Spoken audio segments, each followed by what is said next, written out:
Turning to politics now, where President-elect Donald Trump is once again casting doubts over whether Russia was behind recent cyber attacks, ones that interfered with the U.S. election. Mr. Trump spoke to reporters while celebrating the new year at his Mar-a-Lago club in Palm Beach, Florida.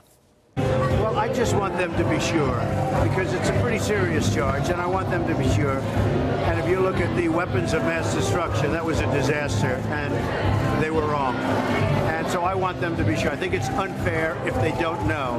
And I know a lot about hacking, and hacking is a very hard thing to prove. So it could be somebody else. And I also know things that other people don't know. And so they cannot be sure of the situation. Like what do you know that other people don't know? You'll find out on Tuesday or Wednesday. Now, this all comes as President Obama's sanctions against Russia for the hacking went into effect. Democrats and Republicans have agreed with President Obama's decision to punish Russia. Some Republicans, have said it should have come sooner. And USA Today Bureau Chief Susan Page is in Washington with more on Mr. Trump's latest claims. And again, Susan, President-elect Trump now speaks about insider information, which he has, and says he will be revealing this week that Russia may not have been behind the interference with the elections. What do you make of that assertion, given what he has already said repeatedly about the American people's need to move on from this?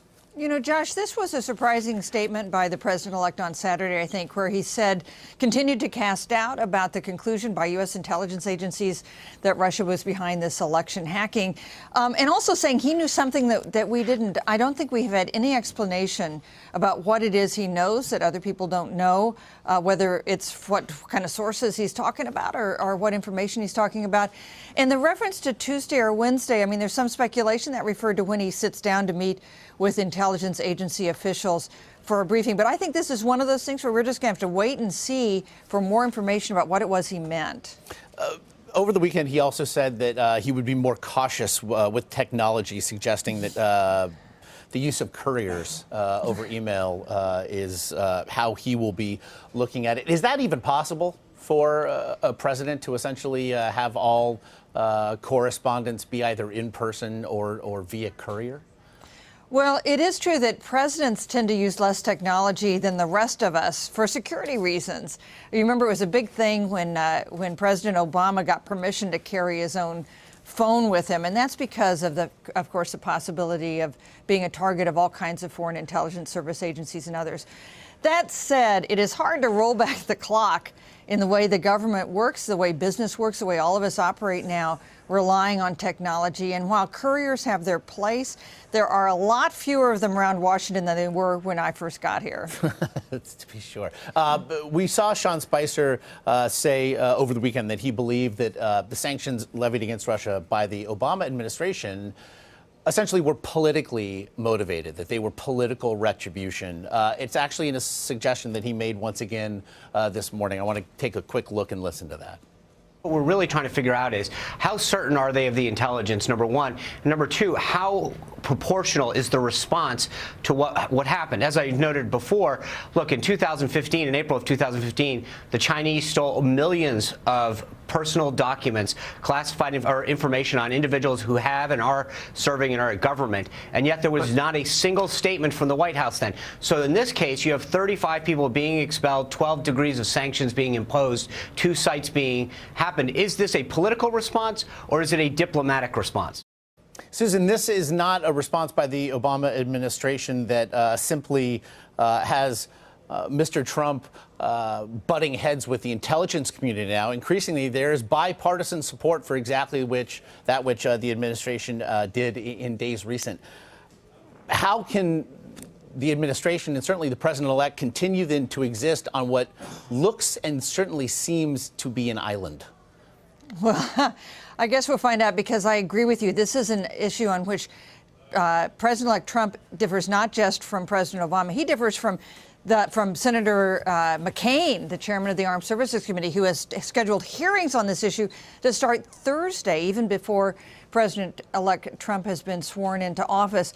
Republicans on the Hill take this much more seriously than President Trump has. And I thought one thing interesting about Sean Spicer's comments both on Sunday and today is the word proportionate, as that suggests that President Trump may try to roll back some of the penalties on Russia that President Obama has announced. And that is something that will put him at loggerheads, not just with Democrats. It'll put him at loggerheads with congressional Republican leaders. And so then if we look ahead to the foreign policy stances to be taken, certainly in the first 100 days of a Trump administration, how do you think this then informs what seem to be the other challenges going ahead, whether it be taking on ISIS? We saw the Islamic State again claim responsibility for the latest attack in that Turkish nightclub over the weekend, perhaps as it regards North Korea as well. What to make of stances there as informed by what we're seeing here? You know, Josh, one thing we've learned from previous presidents taking over is that their agenda is not their own, and for events around the world can hijack a presidency early on.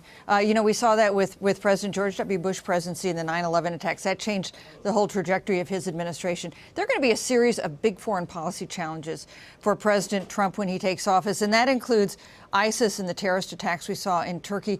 That could include North Korea. You know, we saw the leader of North Korea this weekend saying they're about to test an ICBM, an intercontinental ballistic missile.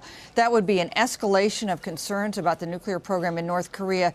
And that's one of the things we elect presidents to do, right? To handle the crises as they come up, not always the ones that were forecast or the ones that they talked about during a campaign.